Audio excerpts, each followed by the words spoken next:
नमस्कार दोस्तों, कैसे हैं आप सभी लोग। उम्मीद करता हूँ आप सभी लोग जहाँ पर भी होंगे बढ़िया होंगे और स्वस्थ होंगे। द्विघात समीकरण का रिवीजन नंबर 3। देखिए, हम आपको कई बार बताए हैं कि जब भी हम आपको रिवीजन करवाते हैं या एनालिसिस करवाते हैं, हम आपको पुराने क्वेश्चन ही एनालिसिस करवाते हैं और पुराने क्वेश्चन को ही रिवीजन करवाते हैं। क्योंकि इसका कारण जो है, हम आपको कई बार बता दिए हैं कि जो क्वेश्चन पेपर बनता है वो पुराने क्वेश्चन के ऊपर ही बनता है, ठीक है ना। तो इसीलिए हम आपको पुराने क्वेश्चन बताते हैं और समझाते हैं। रिवीजन और एनालिसिस यही हमारा चलता है और आपको हम एक चीज बता रहे हैं कि जिस जिस प्रकार भी हम आपको समझाते हैं, ठीक ना, और जितनी बार हम आपको एनालिसिस कराए हैं सारे के सारे बिल्कुल सटीक एनालिसिस हैं, ठीक ना। बस आप लोगों को करना क्या है, वीडियो को शुरू से लेकर आखिर तक देखना है, समझना है, बस यही काम है आपका, ठीक ना। चलिए शुरू करते हैं, वीडियो को आगे बढ़ते हैं, ठीक ना। आज भी हमारे इंपॉर्टेंट क्वेश्चन है जो पुराने वाले हैं, उन्हीं के बारे में हम बात करेंगे, ठीक है ना। यहाँ पे देखिए बोर्ड पर 2 क्वेश्चन लिखा गया है, दोनों को हम बारी बारी से देखेंगे और समझेंगे, ठीक ना। तो सबसे पहले हम पहला क्वेश्चन देखते हैं। पहला क्वेश्चन क्या बोल रहा हमसे है, एक आयताकार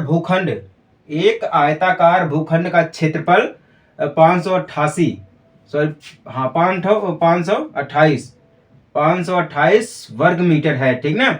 क्षेत्रफल की लंबाई यानी कि मीटर में चौड़ाई के 2 गुनी से 1 मीटर अधिक है, तो भूखंड की लंबाई और चौड़ाई ज्ञात कीजिए, ठीक ना। ये क्वेश्चन हमसे पूछा गया था 2019 में, पूछा गया था यूपी बोर्ड में पूछा गया था। कब पूछा गया था? 2019 में पूछा गया था, यूपी बोर्ड में पूछा गया था। इस बार चांस है कि ये सीबीएसई बोर्ड में पूछ दे, ठीक ना। अगर सीबीएसई बोर्ड में पूछ देगा तो आप देखे नहीं रहेंगे तो समझ नहीं पाएंगे, जब समझ नहीं पाएंगे तो हो जाएंगे सीधे सीधे फेल। क्लियर ना। तो एक चीज मैं आपको और क्लियर कर दे रहा हूं कि देखिए, जो भी क्वेश्चन दिया गया है सबसे पहले क्या करना है कि क्वेश्चन को समझना है, ठीक ना। अगर आप क्वेश्चन समझ पाते हैं तभी हल कर पाएंगे, अगर समझ नहीं पाएंगे तो हल ही नहीं कर पाएंगे। जब हल नहीं कर पाएंगे तो जाहिर सी बात है आप फेल हो जाएंगे। समझ में आई बात ना। तो यहाँ पे देखिए क्वेश्चन क्या बोल रहा है, एक आयताकार भूखंड है हमारे पास, यानी कि यूं मान लीजिए कि एक आयताकार हमारे पास कोई वस्तु है, ठीक ना, वस्तु मान लीजिए, ठीक ना, एक आयताकार वस्तु मान लीजिए, ठीक ना, और जिसका क्षेत्रफल कितना है 528 वर्ग मीटर दिया गया। कितना दिया गया है? 528 वर्ग मीटर दिया गया, ठीक ना। फिर क्या बोल रहा है, क्षेत्रफल की लंबाई यानी कि मीटर में हमें निकालना है। किसमें? मीटर में निकालना, क्योंकि यहाँ पे वर्ग मीटर दिया गया तो हमें किसमें निकालना है? मीटर में निकालना, ठीक ना। तो क्षेत्रफल की लंबाई चौड़ाई से 2 गुनी और 1 अधिक है, ठीक ना। यहाँ पे क्या बोला है? 1 अधिक, यानी कि 1 मीटर अधिक है, तो भूखंड की लंबाई और चौड़ाई ज्ञात कीजिए। ये हमसे पूछा गया था 2019 में। क्लियर हो गया ना। चलिए सॉल्यूशन में इसको हल करते हैं, ठीक ना। सॉल्यूशन में इसको हल करते हैं, ध्यान से देखना समझना, ठीक ना। देखिए हमारे पास एक आयताकार है, ठीक ना, जिसका क्षेत्रफल कितना है? क्षेत्रफल यानी कि एरिया कितना है? 528 वर्ग मीटर, यानी कि मीटर स्क्वायर मान लेते हैं, ठीक ना। अब देखिए इसकी मान लेते हैं चौड़ाई से 2 गुनी से 1 मीटर अधिक है, तो लंबाई है, ठीक ना। लंबाई इतना है तो हम इसको क्या मान लेते हैं? चौड़ाई, ठीक ना। इसकी हम चौड़ाई मान लेते हैं, लेट, इंग्लिश में बोलते हैं लेट और हिंदी में बोलते हैं माना की, ठीक ना। तो मान लीजिए चौड़ाई जो हमारी दी गई है, चौड़ाई माना कि हमने क्या है? x मीटर है, ठीक ना। कितना है? x मीटर है, ठीक ना। उसके बाद लंबाई हम मान लेते हैं, क्यों? क्योंकि दिया तो है नहीं, लंबाई मान लेते हैं। तो यहाँ पे देखिए क्या बोला, लंबाई जो है वो चौड़ाई के 2 गुनी से 1 मीटर अधिक है, मतलब कि जितना चौड़ाई है उसका 2 गुना है, उसके बाद फिर 1 अधिक है। तो इस प्रकार से हम लिखेंगे यक्स, यानी कि 2 गुना है तो 2 गुना यानी कि चौड़ाई की, तो हम लिखेंगे यहाँ पे चौड़ाई, ध्यान दीजिएगा, चौड़ाई लिखेंगे, ठीक ना। प्लस 1 मीटर अधिक है तो प्लस में हम क्या करेंगे? 1 लगा देंगे। क्लियर ना। इतना हम लिखेंगे, यहाँ पे क्वेश्चन में ही ये बोल रहा है, इसलिए हम आपको बोलते हैं कि सबसे पहले क्वेश्चन को समझो, क्वेश्चन हमसे क्या कह रहा है, ठीक ना। लंबाई चौड़ाई, ठीक ना, तो लंबाई यक्स मान लेते हैं, ठीक ना, और लंबाई 2 गुना है और 1 अधिक है, तो 2 गुना यानी कि चौड़ाई हमारा हो गया प्लस लंबाई में। क्लियर ना। तो ये हमारी हो गई लंबाई और ये हो गई हमारी चौड़ाई, ठीक ना। तो टोटल क्षेत्रफल इसका कितना है? 528 वर्ग मीटर दिया गया है। कितना दिया गया है? 528 वर्ग मीटर दिया गया है। तो हम इसमें लिखेंगे इस प्रकार से कि 2x यानी कि 2 यानी कि यक्स चौड़ाई हमारी कितनी दी गई, यक्स दिया गया है, ठीक ना। तो हम इसको क्या करेंगे, गुना यानी कि यक्स प्लस 1 कर देंगे, ठीक ना। इस प्रकार से करके हम कितना लिख देंगे, 528। कितना लिख देंगे हम यहाँ पर, 528, ऐसे 528 लिख देंगे, ठीक ना। हम इसको ऐसे भी लिख सकते हैं, 2 गुना यानी कि इसका गुना करेंगे, ऐसे कर सकते हैं यक्स प्लस 1, ऐसे भी कर सकते हैं 528, क्यों, और में ऐसे भी कर सकते हैं, या हम ऐसे लिखे या ऐसे लिखे, बात तो यही सेम है, ठीक ना। अब देखिए इसका हम करते हैं गुना, ठीक ना। तो 2 का गुना x में करेंगे तो 2x, ठीक ना, प्लस 2 को गुना 1 में करेंगे तो 2 1 कम 2 मिल जाएगा। कितना मिल जाएगा, 2 1 कम 2 मिल जाएगा। क्लियर ना। यहां पर ऐसे मिल सकता है, ठीक ना, या फिर हम इसको ऐसे कर सकते हैं, या फिर हम इसको ऐसे लिख सकते हैं। एक मिनट ध्यान दीजिएगा, यहाँ पे एक चीज मिस्टेक हो रहा है। यहाँ पे सबसे बड़ी बात, यहाँ पे ये चीज मिस्टेक हो रहा है कि यहाँ पे जो हमें निकालना क्या है, चौड़ाई और लंबाई निकालना है, ठीक ना। तो यहाँ पे भूखंड का जो क्षेत्रफल है, तो हम यहाँ पे क्या लिखेंगे, भूखंड का क्षेत्रफल। तो क्षेत्रफल हमारा क्या होता है, क्षेत्रफल का फॉर्मूला क्या होता है, चौड़ाई गुणे लंबाई, ठीक ना, चौड़ाई गुणे लंबाई। हाँ अब समझ में आया है, नहीं तो यही तो मैं कह रहा हूं कि ये हो कैसे रहा, फॉर्मूला यहाँ पे सेट करना पड़ेगा, ठीक ना, हो जाता है। अब देखिए चौड़ाई क्या है, यक्स दिया गया है, ठीक ना, फिर गुना यानी कि लंबाई कितना है, 2x प्लस 1 करेंगे, इक्वल में कितना है, 528। यहाँ पे देखिए हम इसको गुना करेंगे तो 2x प्लस 1 हो जाएगा, ठीक ना। तो अब हम इसका क्या करेंगे, गुणनखंड करके इसको हटाएंगे, तो x का गुणा हम 2x करेंगे तो 2x स्क्वायर हो जाएगा, ठीक ना। फिर हम प्लस लगाएंगे, x को गुणा हम 1 में करेंगे तो x हो जाएगा। क्लियर ना। इक्वल में 528 कर देंगे, कितना कर देंगे, 528 कर देंगे। क्लियर ना। तो हम इसको ऐसे भी लिख सकते हैं, 2x स्क्वायर प्लस x, अब ये प्लस का इधर है तो 528 माइनस का हो जाएगा इधर, ठीक ना। तो 528 इक्वल समीकरण 1 मान लेते हैं इसको, ठीक ना। इसको हम क्या करते हैं, समीकरण के रूप में लिख देते हैं। किसके रूप में लिख देते हैं, समीकरण के रूप में लिख देते हैं। क्लियर ना। अब चलिए यहां तक सभी को क्लियर हो गया ना, 2x square plus x minus 528, ठीक ना। अब देखिए अब यहाँ पे हम नियम लगाएंगे गुणनखंड विधि का, ठीक ना, क्योंकि हम क्या पढ़ रहे हैं, द्विघात समीकरण पढ़ रहे हैं। जब हम द्विघात समीकरण का रिवीजन करते हैं या द्विघात समीकरण को जब हम समझते हैं तो वहां पे सबसे पहला हमें फॉर्मूला क्या मिलता है, गुणनखंड विधि का, ठीक ना। अब ये गुणनखंड विधि क्या होती है, हम आपको रिवीजन 1 से लेके रिवीजन 2 और 3 सब में समझाएंगे कि हमारे गुणनखंड विधि होती क्या है। अब ध्यान से देखिएगा गुणनखंड विधि क्या होती है। हम ऐसी संख्या को देखते हैं जो कि गुणा करने पर 528 मिल जाए और जोड़ने या घटाने पर सिर्फ यक्स मिल जाए, ऐसी संख्या को हम देखेंगे, ठीक ना कि अलग अलग करेंगे हम। ध्यान दीजिएगा, गुणनखंड विधि का मतलब ये हो जाता है कि गुणा करने पर 528 यानी कि जो अचर पद है वो मिल जाए और जो हमारा चर पद है वो जोड़ने या घटाने पर मिल जाए, ठीक ना। तो यहां पर क्या दिया गया है, 2x square plus x minus 528, ठीक ना। अब हम इसको क्या करेंगे, गुणनखंड विधि, यहां पे लिख रहा हूं गुणनखंड विधि, ठीक ना, गुणनखंड विधि से। तो ऐसी संख्या हमारे पास है, ऐसी संख्या जो हमारे पास है, ठीक ना। तो अगर हम कर देते हैं, यहां पर है 33 का गुणा 32 में कर देते हैं हम तो 528 मिल जाएगा, ठीक ना। और 33 में से माइनस 32 कर देते हैं, ठीक ना, तो 1 मिलेगा। कितना मिलेगा, 1 मिलेगा। क्लियर ना। हाँ ठीक है, यही नियम हमारा लगेगा और यही हमारा रहेगा, ठीक ना। अब ध्यान दीजिएगा, हम लिखेंगे यहाँ पर 2x स्क्वायर प्लस, ठीक ना, क्योंकि गुणा करने पर 32 और 33 का गुणा करने पर 528 मिल रहा है, जोड़ने या घटाने पर हमें यक्स मिल रहा है यानी कि 1 मिल रहा है। क्लियर ना। तो हम यहाँ पे लिखेंगे 33 यक्स माइनस 32 यक्स, ठीक ना, फिर माइनस 528 इक्वल 0, ठीक ना। कितना हो जाएगा, 528 इक्वल 0। अब हम देखेंगे यहाँ पर इन दोनों को साथ में ले लेंगे और इन दोनों को साथ में ले लेंगे, ठीक ना। इतना हम एक साइड में करेंगे और इतना हम एक साइड में करेंगे। क्लियर ना? तो सबसे पहले हम इसको हल करते हैं। ध्यान दीजिएगा, गुणनखंड विधि का सबसे बेस्ट तरीका आपको मैं बता रहा हूँ। ठीक ना? तो यहाँ पे देखिए ऐसी कोई संख्या है जो कॉमन हो रही है। अगर कॉमन हो रही है तो उसको हम कॉमन कर लेंगे, जो बचेगा उसको हम ब्रैकेट में कर देंगे। ठीक ना? तो यहाँ पर देखिए हमारे हिसाब से जो है वो कॉमन हो रही है, कितना कॉमन हो रहा है हमारा है यक्स। एक बार अगर हम यक्स को कॉमन करेंगे तो क्या मिलेगा, 2x प्लस 33 मिलेगा। ठीक ना? फिर माइनस यहां से अगर हम 16 को कॉमन करेंगे, ठीक है ना, 16 दूना 32 यानी कि 16 को कॉमन करेंगे तो 16 दूना 32 यानी कि 2x मिल जाएगा। ठीक ना? माइनस है तो प्लस हमारा हो जाएगा। ठीक है? 528 यानी कि 16 दूना 32 एक 33 मिल जाएगा। ठीक ना? 33 इक्वल 0। क्लियर ना? हाँ, ऐसे हम कॉमन करेंगे। 16 दूना 32 हो जाएगा, 32 हो गया है। 16 को गुणा 33 में करेंगे हम तो 528 हो जाएगा। क्लियर हो गया। ठीक ना?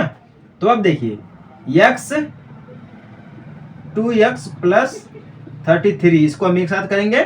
ठीक ना? फिर x माइनस 16 को हम क्या करेंगे, एक साथ करेंगे, इक्वल कर देंगे हम 0। तो सबसे पहले हम 33 को हल करते हैं, उसके बाद हम 16 को हल करेंगे। ठीक ना? तो 2x प्लस 33 हमारा हो जाएगा इक्वल 0। तो x 2x इधर प्लस का इधर माइनस का हो जाएगा। ठीक ना?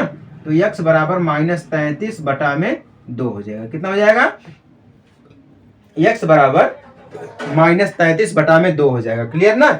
यहाँ पे एक चीज आई है। ठीक ना? अब दूसरे को हल करते हैं, x माइनस 16 इक्वल 0। तो x बराबर 16 हो गया। ठीक ना?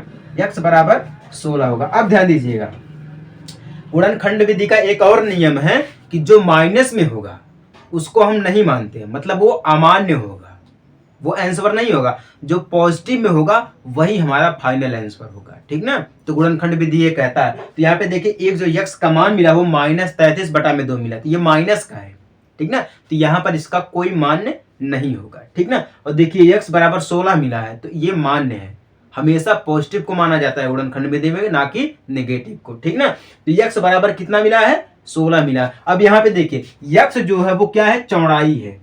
यक्स क्या हमारी है, चौड़ाई है। ठीक ना? जब यक्स हमारी चौड़ाई है तो हमें क्या ज्ञात करना है, लंबाई ज्ञात करना है। ठीक ना? तो लंबाई ज्ञात करना यानी कि 2 गुणे चौड़ाई प्लस 1 यानी कि 2 गुणे चौड़ाई प्लस 1 करेंगे। ठीक ना? तो 2 को 2 रहने देते हैं, गुणा 16 का यानी कि x बराबर यानी चौड़ाई कितना मिला, 16 मिला, 16 कर देते हैं प्लस 1 कर देते हैं। ठीक ना? अब इसको हल करेंगे तो 16 दूना 32 से 33 हो जाएगा, यानी कि 33 हो गया। ठीक ना? कहने का मतलब ये है कि इसकी जो लंबाई है, ठीक ना, इसकी जो लंबाई है वो क्या हमें मिली है, 33 मीटर। ठीक ना? किस में निकालना, मीटर में निकालना है। तो ये 33 मीटर हो गया और जो इसकी चौड़ाई मिली है वो कितना है, 16 मीटर है। क्लियर ना? ऐसे क्वेश्चन जो है आपको कई बार बोर्ड एग्जाम में देखने को मिले हैं। ये कई बार की मैं बात नहीं कर रहा हूँ, कई बार ऐसे क्वेश्चन जो है वो बोर्ड एग्जाम में देखने को मिले हैं आपको। ठीक ना? अगर समझ में आ गया है ये सब, अगर समझ में आ गया तो अच्छी बात है। ठीक ना? अगर नहीं समझ में आया है, देखिए रिवीजन करा रहा हूं, क्योंकि आप जो कई लोग होंगे जो नए हैं, कुछ लोग जो हैं पुराने लोग हैं, पुराने लोगों को समझ में आएगा ये। ठीक ना? किसको हम कैसे हल किए हैं, और नए लोगों को तो कंफ्यूजन हो जाएगी। इस बात नहीं, कंफ्यूजन तो हो ही जाएगी, क्योंकि पहली बार आए हैं तो देखेंगे समझेंगे कि ये क्या सर समझा रहे हैं। ठीक ना? लेकिन याद रखना, जो भी मैं आपको समझा रहा हूँ, जो भी एनालिसिस करा रहा हूँ, जो भी हम आपको ये क्या बोलते हैं इसको है रिवीजन करवा रहा हूँ, इंपॉर्टेंट चीज है ये, याद रखिएगा। ठीक ना? तो उम्मीद करता हूँ आपको ये समझ में आ गया होगा। समझ में आ गया तो अच्छी बात है। आगे बढ़े हम अपना अगला क्वेश्चन देखते हैं। ठीक ना? ये हो सकता है आप पुराने समय में जो क्वेश्चन होते थे वैसे ये भी क्वेश्चन दिया गया है। ठीक ना? और हो सकता है कि अब की नए प्रणाली में, यानी कि जो 2025 का एग्जाम होने वाला हमारा है तो 2024 का, लेकिन होगा तो 25 में होगा ना। तो इसीलिए बोल रहा हूं कि 25 में बढ़िया से तैयारी कर लीजिएगा। ठीक ना? अब देखिए दूसरा हमारा क्या बोल रहा है, 2 क्रमागत धनात्मक पूर्णांकों का गुणनफल 306 है, इनमें पूर्णांकों को ज्ञात करनी है। ठीक ना? मतलब क्या ज्ञात करना, पूर्णांकों को ज्ञात करना है। ठीक है? यहाँ पे क्या बोल रहा है, सीबीएसई बोर्ड में, यहाँ पे देखिए ध्यान दीजिएगा, सीबीएसई बोर्ड 2015 में पूछा गया था। एक चीज मैं आपको बता रहा हूँ, जो सीबीएसई बोर्ड में पूछा गया 2015 का क्वेश्चन है, वो हो सकता है यूपी बोर्ड 2025 में पूछ ले, और यूपी बोर्ड 2019 का जो क्वेश्चन है हो सकता है सीबीएसई बोर्ड में पूछ ले, ठीक ना, या हो सकता है आईसीएसई में पूछ ले अब की बार, या हो सकता है बीपीएससी में पूछ ले, है कि नहीं है? समझ में आई बात ना? तो जितने भी हमारे बोर्ड्स हैं सभी बोर्ड्स के लिए अवेलेबल है, बस अंतर सिर्फ इतना होता है, सीबीएसई में इंग्लिश में पूछता है, यूपी में हिंदी में पूछता है, ठीक ना, सिर्फ भाषाओं का अंतर है, आंसर सेम ही आएगा। समझ में आई बात ना? चलिए, समझ में आ गया तो अच्छी बात है। अब क्वेश्चन को एक बार और बढ़िया तरीके से समझ लेते हैं। क्या बोल रहा है, हमारे पास दो क्रमगत धनात्मक पूर्णांक है, ठीक ना, दो पूर्णांक है, एक नहीं दो पूर्णांक है, ठीक ना, और दोनों पूर्णांकों का गुणनफल कितना है, 306 दिया गया है, ठीक ना। तो इनमें हमें क्या ज्ञात करना है, जो दो पूर्णांक हैं, जो दो क्रमगत पूर्णांक है, उन दो पूर्णांकों को हमें ज्ञात करना है, ठीक ना। तो मान लेते हैं, लेट यानी कि माना कि पहली संख्या या पहला क्रमगत संख्या, या हम इसको कहते हैं पहली क्रमगत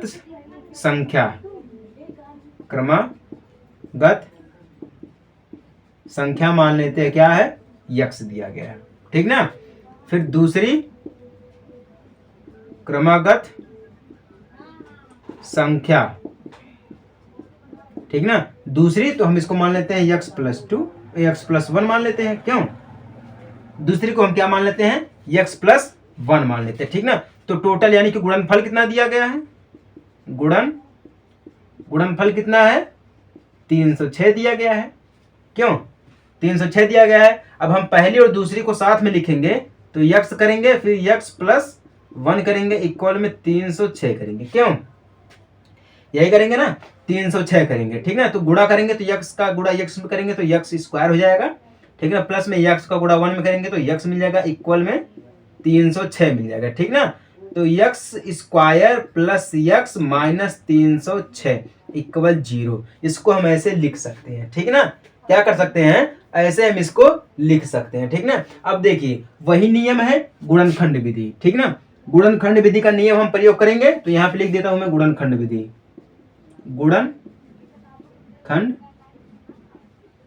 ठीक ना। द्विघात समीकरण में हर जगह आपको गुणनखंड विधि देखने को मिल जाएगी, हर जगह गुणनखंड विधि को देखने को मिलेगा, कहीं कहीं पे हो सकता है जो कि ना दिया हो, लेकिन अधिकतर चांस है कि गुणनखंड विधि आपको जरूर देखने को मिलेगा, ठीक ना। तो वही सेम नियम है, ऐसी संख्या को हम देखेंगे जो कि गुणा करने पर हमें 306 मिल जाए यानी कि अचर पद मिल जाए, और जोड़ने या घटाने पर चर पद मिल जाए यानी कि यक्स मिल जाए, ऐसे ही संख्या को हम देखेंगे, ठीक ना। तो मान लेते हैं हमारे पास संख्या हो सकती है 17 18, क्या मान लेते हैं, 18 का गुणा अगर हम 17 में करेंगे तो 306 मिलेगा, ठीक ना, और 18 में से -17 करेंगे तो 1 मिलेगा, क्लियर ना। तो यानी कि ऐसी क्या हमारे पास संख्या है 17 और 18, ठीक ना। तो हम इसको लिखेंगे x² प्लस 18 x माइनस 17, क्योंकि घटाना है 17x फिर माइनस 306 इक्वल 0 मिल जाएगा, ठीक ना। तो अब देखते हैं इन दोनों को हम साथ में ले लेंगे, जैसे कि हम आपको पहले समझाए, ठीक ना। तो इसमें देखिए कुछ कॉमन दिख रहा है आपको, है अगर कॉमन दिख रहा तो अच्छी बात है, अगर हम x को कॉमन कर लें तो हमारे पास बचेगा x+18, ठीक ना, माइनस, अगर हम माइनस यहाँ से कुछ देखें तो यहाँ पे हम क्या कॉमन कर सकते हैं, 17 को अगर हम कॉमन कर लेंगे तो हमें क्या मिल जाएगा, अगर हम 17 को कॉमन करेंगे तो x माइनस है तो प्लस हो जाएगा, क्यों, माइनस है तो हमारा यहाँ पर प्लस हो जाएगा, तो 18 मिल जाएगा इक्वल 0, क्योंकि 17 का गुणा 18 में करेंगे तभी तो हमारा 306 मिलेगा, ठीक ना। तो x+18 फिर x माइनस 17, ठीक ना, इक्वल 0 मिल जाएगा, ठीक ना। तो पहले हम किसको देखेंगे, x+18 इक्वल 0 को देखेंगे, तो x इक्वल प्लस इधर जाएगा -18 हो जाएगा, कितना हो जाएगा, -18 हो जाएगा, ठीक ना।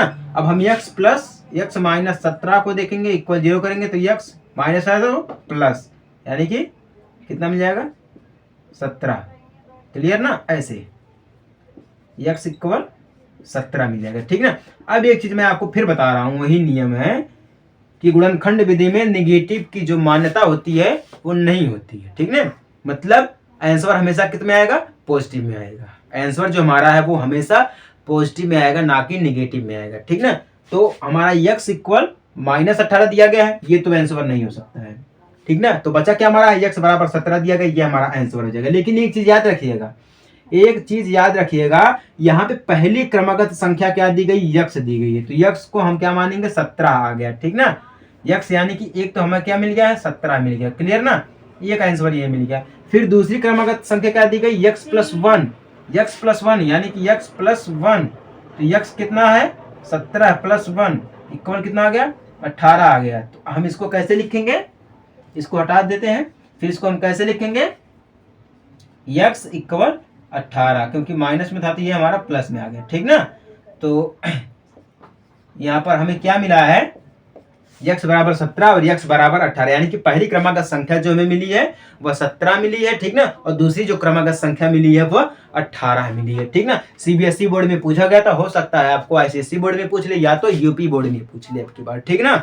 अगर पूछ लेगा 4 नंबर का होगा या 2 नंबर का होगा या जितने भी नंबर का होगा, अगर आप देखे हैं, अगर आप हल कर ले जाते हैं इस प्रकार से जैसे हमने किया है, ठीक ना, तो जितना भी नंबर होगा सबका सब नंबर आपको दे दिया जाएगा, ठीक ना। और जब नंबर मिल जाएगा तो स्वाभाविक है कि आप पास हो जाएंगे। समझ में आई बात ना।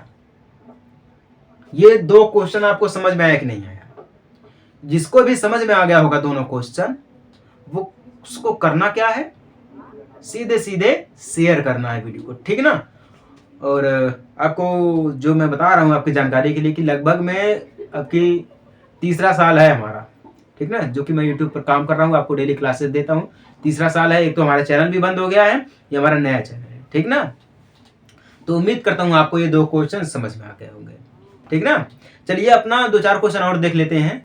अब जो क्वेश्चन बोर्ड पर आपको दिख रहा है ये मोस्ट इंपॉर्टेंट क्वेश्चन है, ठीक ना। ऐसा कोई एग्जाम नहीं है, ऐसा कोई भी एग्जाम नहीं है कि एग्जाम में ऐसे क्वेश्चन आया ना हो, ठीक ना। कोई भी एग्जाम हो, चाहे एसएससी का हो, चाहे बोर्ड एग्जाम हो, ठीक ना, चाहे कोई भी एग्जाम, अदरवाइज कोई भी एग्जाम हो, ऐसे क्वेश्चन जरूर पूछे जाएंगे, ठीक ना। और हमेशा पूछा जाता है, हर साल पूछा जाता है, ठीक ना। देखते हैं क्वेश्चन क्या दिया गया है। रोहन की माँ उससे 26 वर्ष बड़ी है, कितनी वर्ष बड़ी है, 26 वर्ष बड़ी है। ध्यान से देखना, क्वेश्चन को समझना, अगर क्वेश्चन समझ में आएगा तभी आप हल कर पाएंगे, ठीक ना। 26 वर्ष बड़ी है, उनकी आयु का गुणनफल अब से 3 वर्ष पश्चात 360 हो जाएगा। कितना हो जाएगा, 360 हो जाएगा, ठीक ना। तो रोहन की वर्तमान आयु क्या होगी, ये हमसे कब पूछा गया था, यूपी बोर्ड में पूछा गया था, 2016 में क्वेश्चन पूछा गया था। कब पूछा गया था 2016 में पूछा गया था। हो सकता है कि बीपीएससी में पूछ दे, या आईसीएससी में पूछ दे, या सीबीएसई में पूछ दे, है कि नहीं, या यूपी में ही पूछ दे। समझ में आई बात ना, कितना इंपॉर्टेंट क्वेश्चन है। ध्यान से देखते हैं, समझते हैं, तभी समझ में आएगा, ठीक ना। सॉल्यूशन में इसको समझते हैं, सॉल्यूशन में समझेंगे तब समझ में आएगा, ठीक ना। यहाँ पे देखिए क्या बोल रहा है, रोहन की माँ उससे 26 वर्ष बड़ी, यानी कि 26 वर्ष बड़ी है, ठीक ना।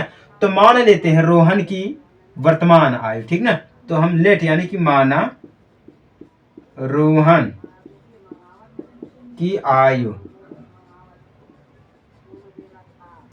क्या मान लेते हैं, x वर्ष मान लेते हैं, कितना, x वर्ष मान लेते हैं, ठीक ना, ठीक ना।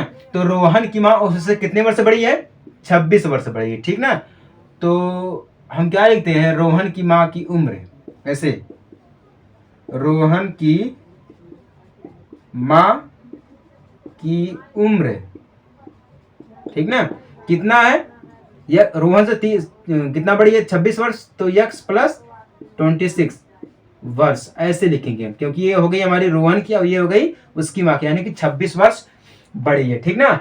फिर क्वेश्चन में क्या बोल रहा है, उनकी आयु का गुणनफल अब से 3 वर्ष पश्चात, यानी कि पहले, ठीक ना, कितना होगा, 360 होगा पश्चात, ठीक ना। तो कितना होगा, 360 होगा, तो ठीक ना। तो कब, 3 वर्ष बाद, कब, 3 वर्ष बाद, तो हम लिखेंगे यहाँ 3 वर्ष पश्चात, 3 वर्ष पश्चात, ठीक है।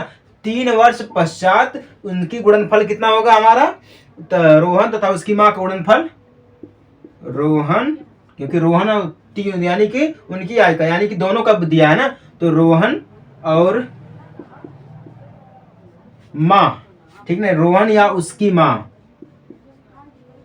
उसकी माँ, ठीक ना, उसकी क्या हो गई, माँ की आयु, ठीक ना, आयु, क्योंकि 3 वर्ष पश्चात है तो यक्स प्लस 3 हो जाएगा। कितना, 3 वर्ष पश्चात है तो यक्स प्लस 3 हो जाएगा, ठीक ना।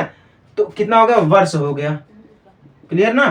तथा हम इसको ऐसे भी लिख सकते हैं कि यक्स प्लस 3 प्लस 26, क्यों, क्योंकि यहाँ पे रोहन की माँ की उम्र है ना, तो रोहन की माँ की, यहाँ पे रोहन का भी हो गया और उसकी माँ का भी हो गया, ठीक ना। तो अब ये दोनों का पूछ रहा है तो x प्लस 3 है, तो हम इन दोनों में जोड़ देंगे, क्या करेंगे, हम इन दोनों में जोड़ देंगे तो आ जाएगा, अथवा करके हम लिखते हैं, अथवा, अथवा, अथवा या दोनों को हम ऐसे लिख सकते हैं, x प्लस, ठीक ना, 26 में 3 जोड़ोगे तो 29 यानी कि 29 हो जाएगा, ठीक ना, 29 वर्ष हो गया, क्लियर ना, ये इतना हो गया।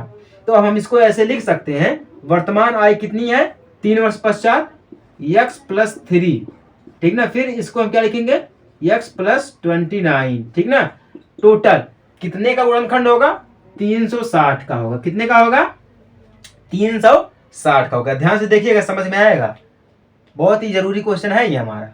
कितना होगा, 360 होगा, ठीक ना। अब हम क्या करेंगे, इसका गुणा करेंगे, ठीक ना। जब हम इसका गुणा करेंगे तो लिखेंगे यक्स को गुणा यक्स में करेंगे तो हमें यक्स स्क्वायर मिल जाएगा, ठीक ना, प्लस फिर 3 का गुणा यक्स में करेंगे तो 3x मिल जाएगा, फिर प्लस लगाएंगे हम, फिर यक्स का गुणा हम 29 में करेंगे तो 29x मिल जाएगा, प्लस करेंगे हम 3 का गुणा 29 में करेंगे हम तो 87 मिल जाएगा, कितना मिल जाएगा, 87, यानी कि 87 इक्वल कितना हो जाएगा, 360 कर देंगे हम, कितना कर देंगे हम, 360 कर देंगे हम, क्लियर ना।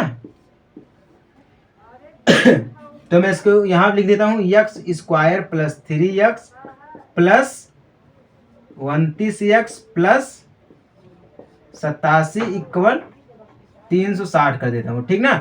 तो हम इसको ऐसे लिख सकते हैं, x square plus 3x plus 29 plus 87 minus plus है तो माइनस 360 इक्वल 0 हो जाएगा, ठीक ना। इसको हम इतना लिख सकते हैं, ठीक ना। अब हम क्या करेंगे, इसको हम क्या करेंगे, इन सभी को हम क्या करेंगे, आपस में जोड़ेंगे, ठीक ना, आपस में जोड़ेंगे हम तो यक्स स्क्वायर हो जाएगा प्लस, ठीक ना, ये 3x है, यहाँ 29x है, यानी कि दोनों को जोड़ देंगे हम तो 29 और 3 कितना हमारा होता है, 32 हो जाएगा, कितना हो जाएगा, 32x हो जाएगा, प्लस अब यहाँ पे देखिए प्लस है, ये माइनस क्या होगा, घटेगा, जब घटेगा तो हमारा यहाँ पे माइनस होगा, ठीक है, तो माइनस होगा, कितना घट जाएगा, 273 शायद हो जाएगा, ठीक ना, हाँ माइनस 273 इक्वल 0 हो जाएगा, ठीक ना। अब देखिए ये हमें क्या मिला, शुद्ध समीकरण मिला है, क्या मिला है, शुद्ध समीकरण मिला है। तो हम क्या करेंगे, इसका गुणनखंड विधि करेंगे, गुणनखंड विधि, ध्यान दीजिएगा, गुणनखंड विधि हमारा होगा, ठीक ना। तो गुणनखंड विधि करने का तरीका क्या होता है, आपको हम बताए हैं कि ऐसी संख्या से हम गुणा करते हैं जो कि गुणा करने पर 272 आ जाए, यानी कि अचर पद आ जाए, और जोड़ने या घटाने पर चर पद यानी कि 32 हमारा आ जाए, ठीक है ना, कितना आ जाए, 32 आ जाए, ठीक ना।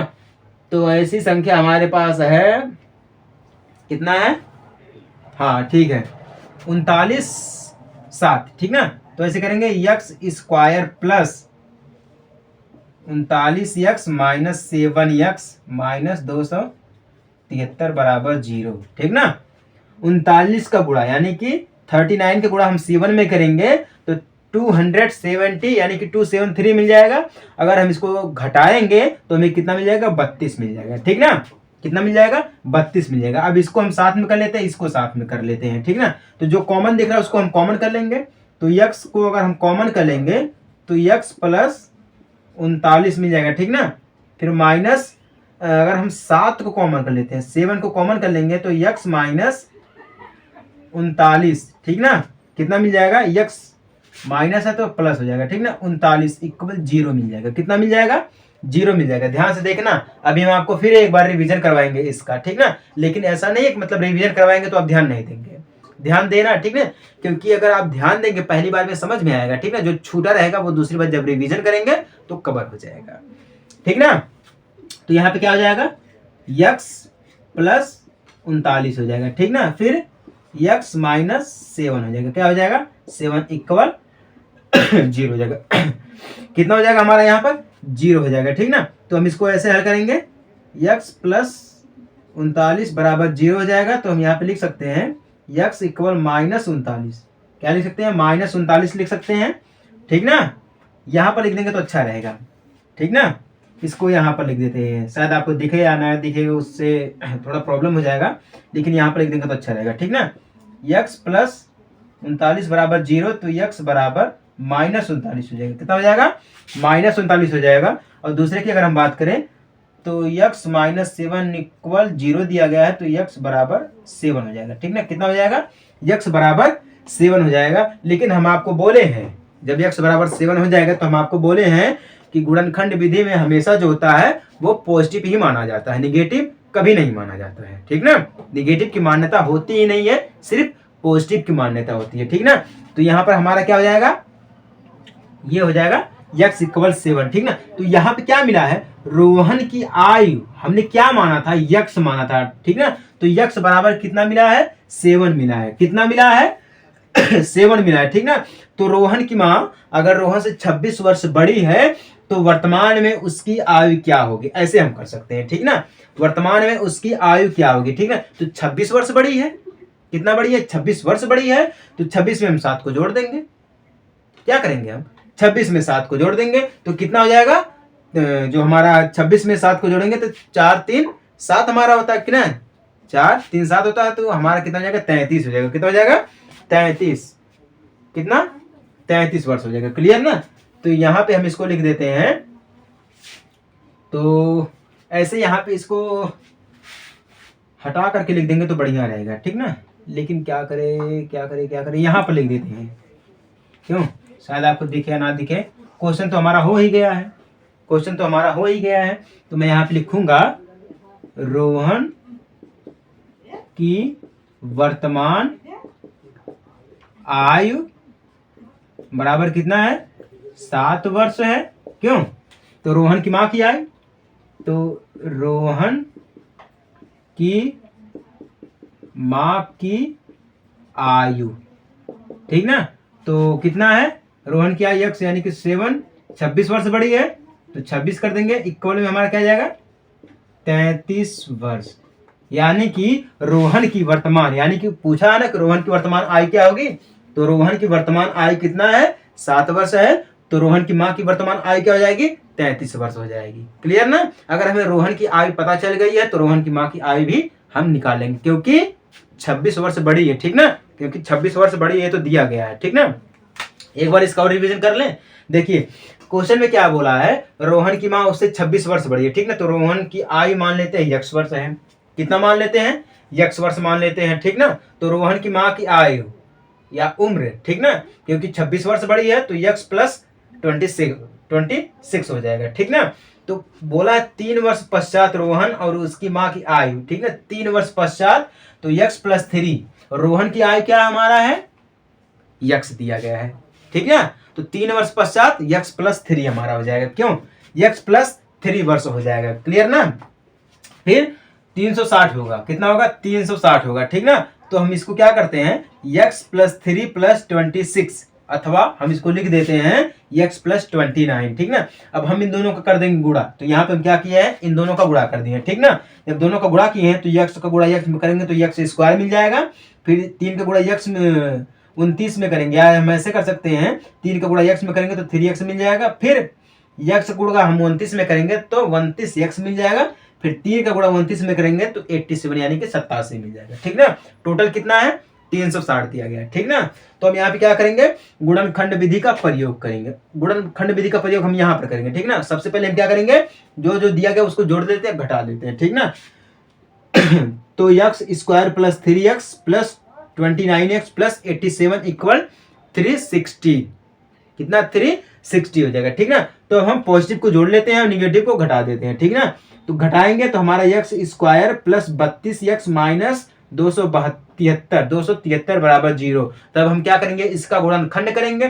गुणनखंड करने पर हमें ऐसी संख्या प्राप्त हो जो कि जोड़ने या घटाने पर हमें क्या मिल जाए, 32 मिल जाए, और गुणा करने पर हमें क्या मिल जाए, 273 मिल जाए। ठीक है, तो ऐसी संख्या हमारे पास है, क्या है, 39 का गुणा अगर हम 7 में करेंगे तो 272 मिलेगा, और 39 में से 7 को घटाएंगे तो हमें कितना मिलेगा, 32 मिलेगा। ठीक ना, तो x बराबर हमें कितना मिल गया, 7 मिल गया है। ठीक ना, फिर जो हमारा x बराबर 7 मिल गया, यानी कि रोहन की उम्र क्या मिल गई, हमें 7 वर्ष मिल गई है। तो रोहन की माँ यानी कि 26 वर्ष बड़ी है, तो 26 में 7 को जोड़ देंगे तो कितना हो जाएगा, 33 वर्ष हो जाएगा। कितना हो जाएगा, 33 वर्ष हो जाएगा। ठीक ना, समझ में आया आप सभी लोगों को?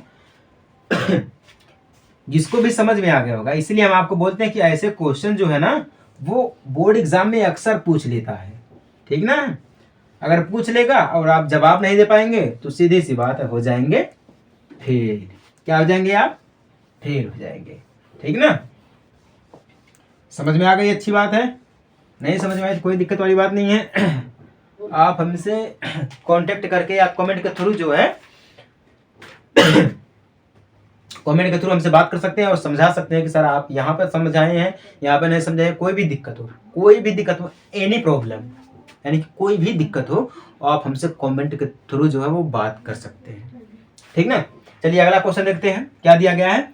क्या एक ऐसी आम की बगिया बनाना संभव है जिसकी लंबाई चौड़ाई से 2 गुनी हो और उसका क्षेत्रफल 800 मीटर स्क्वायर हो? कितना हो, 800 मीटर स्क्वायर हो। यदि है तो उसकी लंबाई और चौड़ाई ज्ञात कीजिए। और ये हमसे पूछा गया था यूपी बोर्ड 2020 में पूछा गया था। कब पूछा गया था, यूपी बोर्ड 2020 में पूछा गया था। हो सकता है आने वाले एग्जाम में ये किसी ना किसी बोर्ड से पूछ दे। ठीक ना, हो सकता है किसी ना किसी बोर्ड से, CBSE board, ICSE board, BPSC board, UP board, किसी ना किसी बोर्ड से ये पूछ दे। ठीक ना, अगर पूछ देगा, जितना भी नंबर का क्वेश्चन रहेगा आप अगर इसको हल कर ले जाएंगे तो उतना नंबर आपको मिल जाएगा। ठीक ना, लेकिन जिस प्रकार से मैं हल कर रहा हूं अगर उस प्रकार से हल करेंगे तब आपको मिलेगा।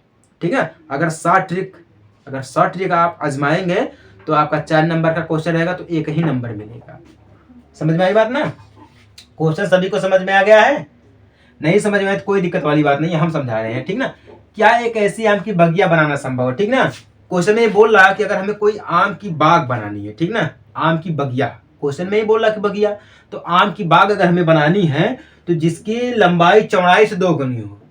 लंबाई भी हमें नहीं दिया गया है और चौड़ाई भी नहीं दिया गया है। ठीक ना, जब ऐसी सिचुएशन हो तो हमें क्या करना चाहिए, लेट यानी कि मान लेना चाहिए। ठीक ना, तो हम क्या करेंगे, यहाँ पे मान लेंगे, यानी कि माना की लंबाई चौड़ाई से 2 गुनी है। ठीक ना, तो माना की चौड़ाई क्या, चौड़ाई क्या हमारी है, यक्स मान लेते, क्या मान लेते हैं हम, यक्स मान लेते हैं। ठीक ना, तो चौड़ाई से 2 गुनी है क्या, लंबाई, तो लंबाई हमारी यहां पर क्या हो जाएगी,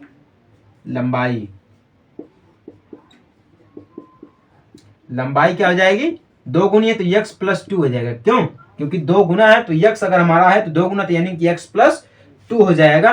तो हम इसको जोड़ेंगे तो क्या हमारा हो जाएगा, 2x, यानी कि मीटर में ले लेते हैं, इसको भी मीटर में ले लेते हैं, इसको भी। ठीक ना, तो यहाँ पे क्या बोल रहा है, जिसका क्षेत्रफल, ठीक ना, जिसका क्षेत्रफल कितना हो, 800 मीटर स्क्वायर हो। ठीक ना, तो हम यहाँ पे क्षेत्रफल भी ले लेते हैं, क्षेत्रफल यानी कि एरिया ले लेते, कितना है, 800 मीटर स्क्वायर दिया गया है।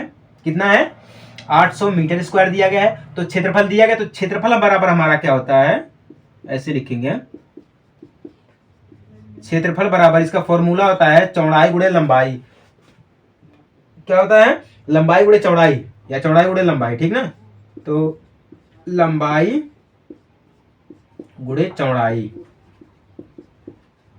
ठीक ना, लंबाई गुणे चौड़ाई ले लेते हैं। ठीक है, तो लंबाई की हम क्या माने हैं,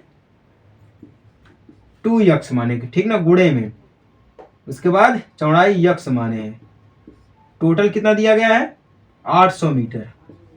ठीक ना, तो गुना करेंगे हम तो 2x स्क्वायर इक्वल 800 हो जाएगा। कितना, 800 हो जाएगा। ठीक ना, तो x स्क्वायर इक्वल 800 बटा में 2 कर देंगे तो काट देंगे तो कितना आ जाएगा, 400 आ जाएगा। कितना आ जाएगा, 400, यानी कि x स्क्वायर बराबर 400 आ गया। कितना आ गया, एक्स स्क्वायर बराबर 400 आ गया, ठीक ना। जब हम स्क्वायर हटाते हैं, यहाँ से स्क्वायर हटाएंगे तो यहाँ पर रूट को सटाएंगे, ऐसे समझिएगा, ठीक ना। तो एक्स इक्वल रूट 400, जब हम स्क्वायर हटाएंगे तो इक्वल में रूट सटाएंगे, बस इतना याद रखिएगा, ठीक ना। तो जब रूट में हो जाएगा तो हम क्या करेंगे, इसको हम काटेंगे, ठीक ना। इसको हम काटेंगे तो कितना हो जाएगा 20, यानी कि x बराबर कितना मिल गया 20 मिल गया। x बराबर कितना मिल गया हमें 20, यानी कि जो बगिया हमें बनानी है उसकी चौड़ाई कितनी मिल गई है 20 मीटर मिल गई। कितने मीटर मिल गई है 20 मीटर मिल गई है, ठीक ना। तो हमें अब क्या निकालना है, क्योंकि लंबाई और चौड़ाई हमें दोनों ज्ञात करना है। तो चौड़ाई हमें पता चल गया कितना है 20 मीटर है, लंबाई इसका निकाल लेते हैं, ठीक ना। तो लंबाई क्या दिया गया है 2x दिया गया है, ठीक ना। लंबाई 2x दिया गया है, तो 2 गुणे x की जगह पे हम क्या लिखेंगे 20, क्योंकि हमारी चौड़ाई क्या मिली है 20 मीटर, ठीक ना। तो कितना हो जाएगा 40 मीटर हो जाएगा, कितना हो जाएगा 40 मीटर हो जाएगा, ठीक ना। तो यहाँ पे हम लिख देते हैं चौड़ाई और लंबाई, ठीक ना। चौड़ाई कितना है 20 मीटर और लंबाई कितना है 40 मीटर, क्योंकि यहाँ पे क्वेश्चन में ही बोल रहा है लंबाई चौड़ाई से 2 गुनी हो। अगर लंबाई जो हमारी है 40 है तो चौड़ाई क्या हो जाएगी 2 गुनी से घट जाएगी, यानी कि कितना हमें हो जाएगा 20 मीटर हो जाएगा, ठीक ना। और अगर चौड़ाई 20 मीटर पहले ही दे दिया गया है तो लंबाई 2 गुनी यानी कि 40 हो जाएगी। क्लियर है, ये तो साफ यही बोल रहा है क्वेश्चन में, ठीक ना। समझ में आया आपको ये क्वेश्चन। देखिए इंपॉर्टेंट, जितने भी इंपॉर्टेंट क्वेश्चन हैं सभी को हम समझाते हैं बोर्ड पर, ठीक ना। ऐसा नहीं कि नहीं समझाते हैं, सभी को समझाते हैं। बस आप ही लोग हैं जो डेली क्लास को अटेंड नहीं करते हैं, ठीक ना। ये तो कंफर्म है कि टाइम तो अभी फिक्स हुआ नहीं हमारा फिलहाल है। जब टाइम फिक्स हो दिन में कभी भी हम डाल सकते हैं, ठीक ना। और आपके पास तो हमेशा ही पहुंचेगा। समझ में आई बात ना। अगर समझ में आ गई सभी लोगों को तो वीडियो को शेयर जरूर कर देना, ठीक ना, क्योंकि आप लोगों की तरह ही हजारों लाखों करोड़ों बच्चे इस दुनिया में हैं, ठीक ना, जो कि ऑनलाइन क्लास से ही अपना गुजारा करते हैं। समझ में आ गई बात ना। समझ में आ गई तो अच्छी बात है, नहीं समझ में आई है तो कोई दिक्कत वाली बात नहीं है। हम आपको डेली ऐसे क्लासेस लाते रहेंगे रिवीजन का, ठीक ना, क्योंकि हमारा जो बोर्ड एग्जाम है वो बहुत ही नज़दीक है, तो हमें रिवीजन जल्द से जल्द करना होगा। एनालिसिस भी हम आपको साथ में कराते जा रहे हैं, ठीक ना। समझ में आई बात ना। चलिए मिलते हैं हम आपसे अगले रिवीजन क्लास में छोटे से ब्रेक के बाद। तब तक के लिए जय हिंद, वंदे मातरम।